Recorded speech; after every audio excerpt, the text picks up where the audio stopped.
Alrededor de la nombrada Plaza de Armas, encontramos numerosos edificios que representan la historia de San Luis Potosí. En particular, percibimos el Centro Cultural Palacio Municipal, obra que anteriormente formaba parte de las Casas Reales, sede de las autoridades de la ciudad. El inmueble sufrió algunos destrozos y fue reconstruido a lo largo del tiempo. Contiguo a la Catedral del Estado, el Palacio Municipal se caracteriza por sus grandes arcos representativos en la fachada. Desde sus inicios, el edificio perteneció al gobierno de la ciudad y también fue residencia episcopal. Durante varios años, albergó las oficinas del ayuntamiento de la capital. Vamos a conocer más de este recinto histórico llamado Centro Cultural Palacio Municipal de San Luis Potosí. Con el descubrimiento de las minas del Cerro de San Pedro en marzo de 1592, acudió una gran cantidad de gente a trabajar en las minas. En agosto de 1592, el rey nombró a Juan de Oñate como alcalde mayor de las minas de San Luis Potosí, para posteriormente llevar a cabo la fundación de la ciudad. Una de las primeras cosas que hizo Oñate fue dibujar la estampa del pueblo. ¿Qué es la estampa del pueblo? Es definir dónde iba a estar la Plaza Mayor, la sede del poder eclesiástico y la sede del poder político. Entonces, especificó que lo que actualmente es este primer cuadro, vamos a decir, de la ciudad, debía quedar la Plaza de Armas y mirando al oriente estaban el terreno dedicado para las casas reales y para la primera parroquia. Se calcula que es hacia 1602 cuando comienza a levantarse el edificio de las antiguas casas reales, y la verdad es que se tardaron nada más 11 años en construir este edificio que iba a ser la sede de las autoridades de San Luis. Esta primera habitación que se hizo, lo que sí tuvo desde el principio fue que tuvo arcos que daban, 8 arcos que daban hacia la plaza principal. Los materiales con los que se construyó las primeras casas reales no eran muy duraderos, y a lo largo del siglo XVII se tuvieron que hacer repetidas reparaciones mayores al edificio de las casas reales. Las casas reales, además de ser el asiento, vamos a decir, del poder, de los poderes existentes en la ciudad de San Luis Potosí, era la residencia del alcalde mayor, y en la parte posterior se encontraba la cárcel. Más o menos hasta 1687 terminaron las reparaciones de las casas reales, y en mayo de 1767 comenzó un episodio muy turbulento en la ciudad de San Luis Potosí que se conoció como los tumultos. Los tumultos fue un levantamiento de los pueblos de indios y ciudadanos quienes estaban molestos debido a que no se respetaron los acuerdos en relación a la minería. A esta inconformidad se le sumó la expulsión de los jesuitas. La rebelión de los tumultos se extendió por casi todo el Bajío. Un mes después llegó el visitador José de Gálvez y aplicó castigos sumamente fuertes a las personas que se habían levantado durante los tumultos de 1767. La gente levantada apedreó las casas reales y las dejó inservibles. Lo que sí es cierto es que José de Gálvez castigó de manera brutal a todos los levantados.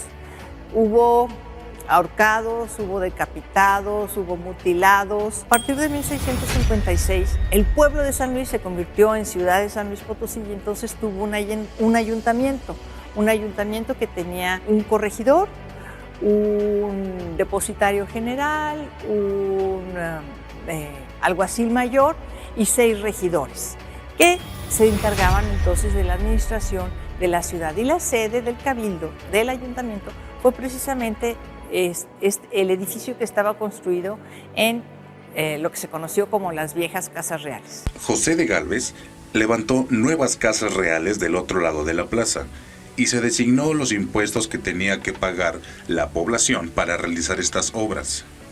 Trabajos que comenzaron después de 20 años. La obra comenzó alrededor de 1787-88, tardó mucho tiempo en completarse, y hacia 1806, fíjense, casi 20 años después, fue cuando el ayuntamiento pudo hacer uso de una parte de las nuevas casas consistoriales, porque no las había terminado todavía. En 1817, las antiguas casas reales se convirtieron en cuartel y se mantuvieron como cuartel durante muchos años.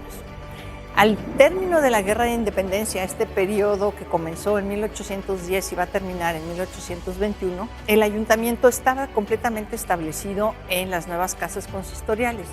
Sin embargo, con la adopción del régimen republicano federal, en 1824 se decidió que el gobierno debía estar dividido en 3 poderes: ejecutivo, legislativo y judicial.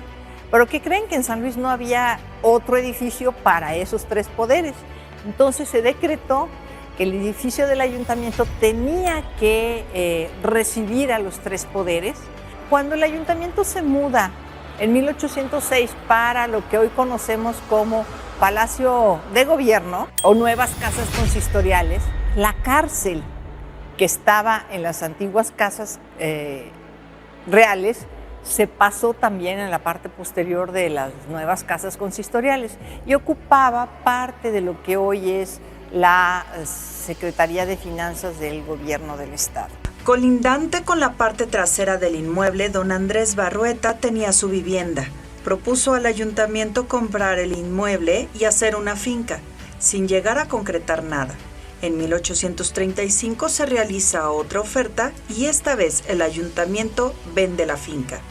Hacia 1835, Juan Gutiérrez del Castillo y Antonio Rodríguez Fernández le hicieron al ayuntamiento otra oferta. Y entonces ofrecieron comprar el terreno, comprar la finca y comenzar la edificación de un nuevo edificio que fuera funcional para la ciudad.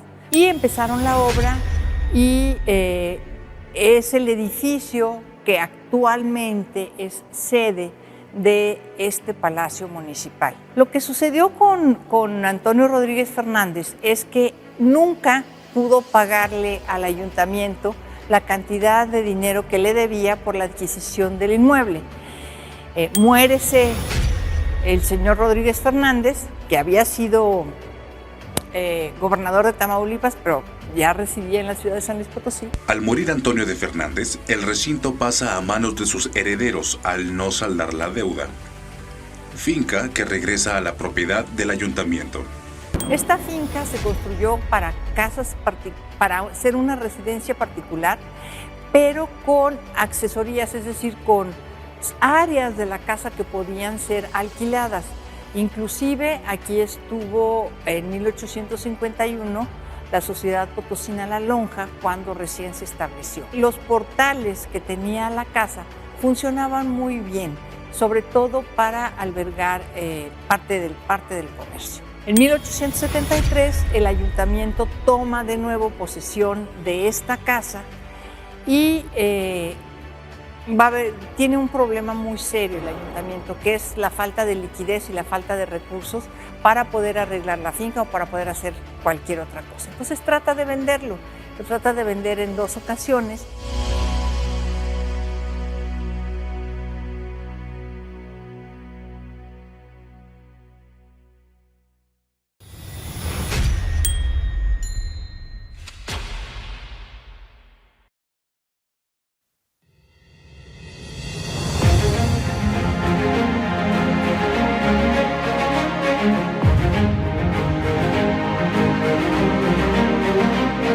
A lo largo de la historia, la construcción ha tenido diversos usos. En algún tiempo, una parte del inmueble fue rentado como comercio y era llamado El Parián. La actual construcción se le debe a don Antonio Rodríguez Fernández, quien fallece sin pagar el inmueble y pasa a ser parte de las autoridades, expuesto a la venta de nueva cuenta. Hacia 1892, el obispo de San Luis Potosí, don Ignacio Montes de Oca y Obregón, se interesó en comprar la finca que se conocía con el nombre del Parián, que era la sede del ayuntamiento. Ya la conocía porque cuando llegó en 1885 la visitó, no se sabe la razón por la cual no la compró entonces, pero en 1892, ante las penurias del ayuntamiento, decidió comprar la finca y comenzó a arreglarla. El palacio que resultó después de todos sus arreglos y modificaciones, en realidad la finca no había sufrido más transformaciones desde 1873 y las transformaciones que él le realizó son fundamentalmente no estructurales, es decir, no añadió pisos, no cambió escaleras, nada, se mantuvo como tal, pero sí adornó mucho el palacio episcopal que se llamó entonces. Al adquirir el recinto, el obispo Montes de Oca lo convirtió en un verdadero palacio.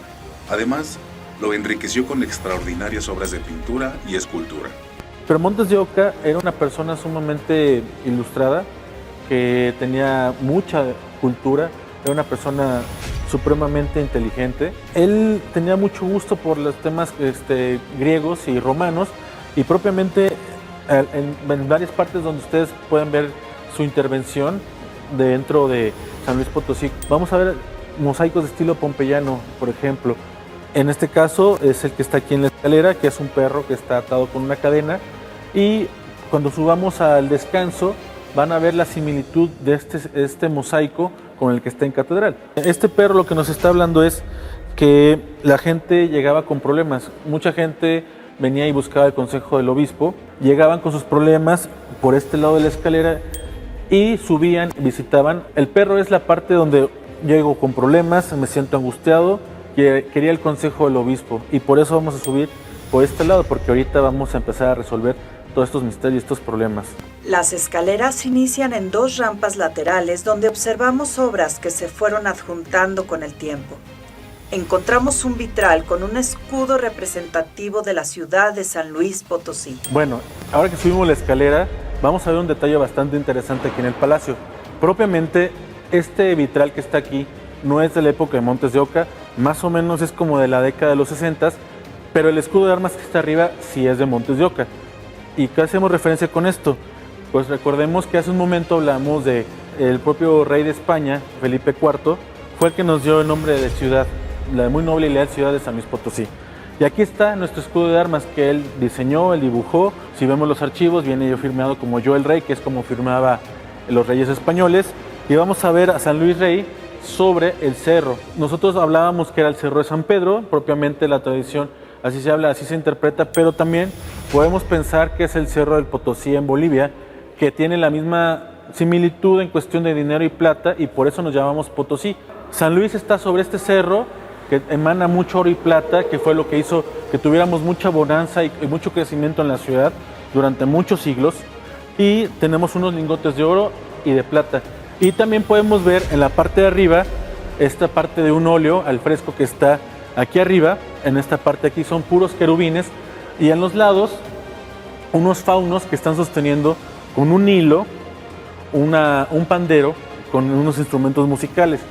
Montes de Oca también le gustaba mucho la música. Propiamente el hilo que está sosteniendo también la pandereta es un viento. En sus paredes guarda una gran historia. Vemos testigos de la pintura que se encontraba en el inicio de su construcción. Bueno, en esta parte que estamos ahorita es el vestíbulo de lo que es ahora el Salón de Cabildos, pero antes era la biblioteca del excelentísimo señor José Ignacio Montes de Oca y Obregón. ¿Por qué nos detuvimos en esta parte de aquí? Porque hace poco se empezó a hacer un trabajo de recuperación de colores del palacio, lo que llamamos calas estatográficas. En este proceso, las restauradoras empiezan a hacer una limpia de los muros por niveles con un bisturí. Es un color más o menos marmoleado que encontramos en esta parte de aquí, y estos son laminados de oro propiamente. Por eso tenemos testigos, los vamos levantando por partes para ver si tiene toda una continuidad. Aquí propiamente vemos que el laminado está en la parte izquierda, central, y también ahí en la derecha, y por eso nos vamos a aventar a hacer toda la liberación de este lado. ¿Por qué es también importante esto? Porque esto nos va a hablar de los colores propios de la época. Imaginen toda una gama de colores que existe en los muros, en las ornamentaciones. Todo el palacio en general está ornamentado con colores de este estilo, o como los que están propiamente aquí en el vestíbulo. El vestíbulo de la entrada al Salón de Cabildos cuenta con lo esencial de la antigua decoración de la casa episcopal, con los frontones de las puertas.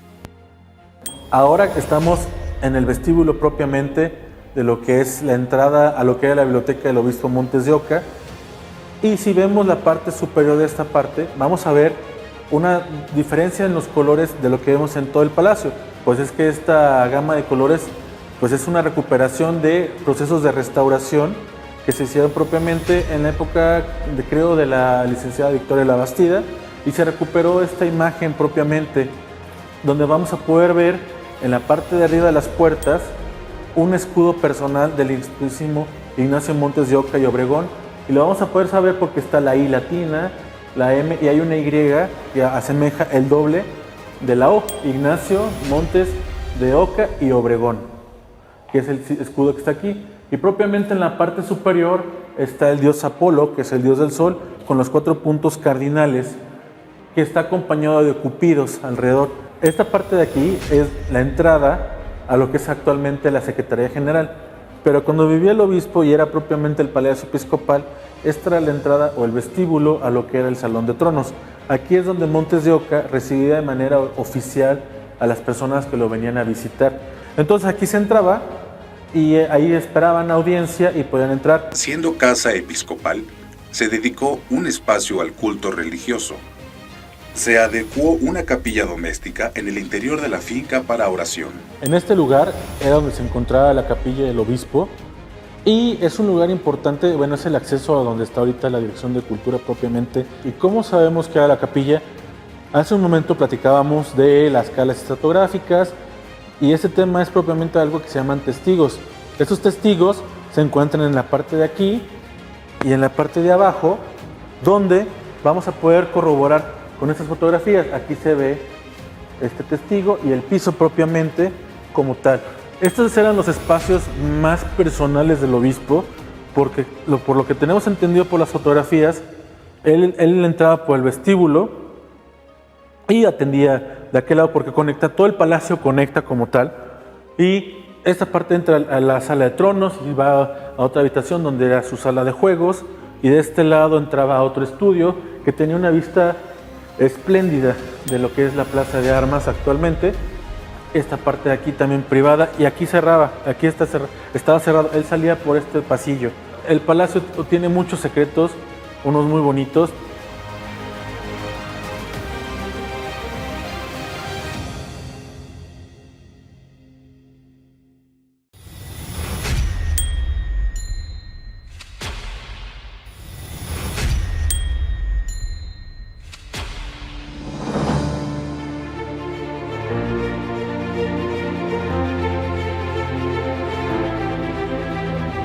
En su interior encontramos un impresionante espacio donde anteriormente se localizaba la biblioteca. Ahora es el Salón de Cabildos, lugar que ocupa la mayor parte del edificio que da a la Plaza de Armas. La sala en la que nos encontramos ahorita es la actual Sala de Cabildos de la Honorable Ayuntamiento de San Luis Potosí. Pero en tiempos del obispo Montes de Oca era su biblioteca. Llegó a albergar aquí más de 10,000 volúmenes. Montes de Oca era una persona muy instruida. Más o menos hacia 1907 fue cuando se realizaron las últimas obras que se tienen registradas en este recinto. Y fue la colocación de los frescos que se encuentran en el techo de este Salón de Cabildos, que fueron fabricados por Erulo Eroli y tienen la representación de distintas escenas mitológicas. Los lienzos que observamos en el interior de la ahora Sala de Cabildos del Ayuntamiento fueron elaborados en Roma y hablan sobre temas mitológicos y cristianos. Este primer lienzo representa a Josué, jefe de los israelitas después de Moisés y conquistador de la guerra de Canaán. Detiene el sol para poder vencer completamente al rey Adonisedec de Jerusalén. Este lienzo representa el infierno. En la parte superior se puede apreciar el encuentro de Eneas y Dido, la hija del rey de Tiro que se suicidó por amor de Eneas. En la parte inferior a la izquierda, el can Cerbero, guardián del infierno, A la derecha, Caronte, el barquero del infierno, sobre su barca, en la cual pasaba a los muertos a través de la laguna Estigia. En el centro se ven las almas de aquellos que por no haber recibido los honores de la sepultura, están condenados a vagar 100 años a la orilla del Estix, los cuales son rechazados Caronte para que cumplan su condena. Este lienzo representa la resurrección de Cristo. Este lienzo es la representación del Olimpo o sede de los dioses paganos con Júpiter en su trono. Este lienzo representa la aparición de Santiago Apóstol matando a los musulmanes de Abderramán cerca de Calahorra. Está estrechamente vinculado con la historia de España y con la historia universal. Este lienzo es la representación de don Vicente María Pastor, quien fuera regidor honorario del ayuntamiento en la segunda mitad del siglo XVIII. Cuando viene el estallido de la Revolución Mexicana, en 1914 las tropas revolucionarias tomaron la ciudad y saquearon muchas de las casas de la ciudad, incluidas el honorable Palacio Episcopal. Y expulsaron de aquí a la gente del obispo, de las oficinas del obispo Montes de Oca. En 1915, el palacio se tomó en julio de 1914. En septiembre de 1915, el general Gabriel Gavira, que entonces era el gobernador de San Luis Potosí, devolvió el palacio al ayuntamiento y el ayuntamiento volvió a ocupar de nuevo su sede. El palacio cuenta con diversas características muy particulares del recinto y acondicionadas para el gusto del obispo Montes de Oca. Nos encontramos en una sala muy especial. Actualmente es el despacho del señor presidente municipal cuando se encuentra en este edificio. Y antiguamente pues, era el despacho del presidente municipal en turno hasta antes de que se cambiaran a la unidad administrativa municipal. Pero una de las cosas que es características de esta pieza y que la hace muy valiosa es que esta pieza, por su acústica, es maravillosa. Uno puede hablar en voz muy baja en un extremo de la sala y se escucha perfectamente bien del otro lado de la sala. ¿Por qué? Porque el obispo Montes de Oca, que también era un melómano, es decir, un amante de la música, lo acondicionó como salón para música y de ahí que la acústica que se encuentra en este lugar sea realmente maravillosa. Las leyes de reforma establecen que las propiedades del clero pertenecen a la nación. Así es como la propiedad siempre perteneció al gobierno federal y actualmente es parte del gobierno del estado. Ahora bien, hay una cosa que es muy interesante y es que en el momento que Montes de Oca compra este edificio, pasa a ser propiedad de la Iglesia Católica. De acuerdo a las leyes de reforma, todas las propiedades de la Iglesia Católica pertenecían a la Federación, a la Nación. Entonces este edificio pasó en 1892 a propiedad de la Nación por las leyes de reforma. En 1915, cuando se lo regresan al ayuntamiento, pues sigue siendo patrimonio nacional. O sea, está dentro de la jurisdicción del patrimonio federal. Hacia 1945, el gobernador Gonzalo Santos logró que la Federación le devolviera al Estado la propiedad del inmueble. Y actualmente este inmueble es propiedad del gobierno del Estado de San Luis Potosí, porque está establecido que las sesiones de cabildo solo se pueden celebrar o solo tienen validez si se celebran en los recintos del ayuntamiento. Por muchos años se conoció este lugar como Palacio Municipal y no fue sino hasta recientemente cuando se construyó la unidad administrativa municipal que se mudaron las oficinas del municipio a la unidad administrativa municipal, que entonces se le dio un destino diferente. Sigue siendo el Salón de Cabildos, por supuesto. En el exterior de la obra podemos observar un frontispicio de cantera, con 7 arcos hacia la Plaza de Armas, y en el costado, en la calle de los Bravo, encontramos 9 arcos más. En el 2003, el edificio se convirtió en el Centro Cultural Palacio Municipal y es catalogado Monumento Histórico por el Instituto Nacional de Antropología e Historia. Siendo un lugar de esparcimiento cultural y de preservación histórica, es así como el ahora nombrado Centro Cultural Palacio Municipal pertenece a las herencias del Estado de San Luis Potosí.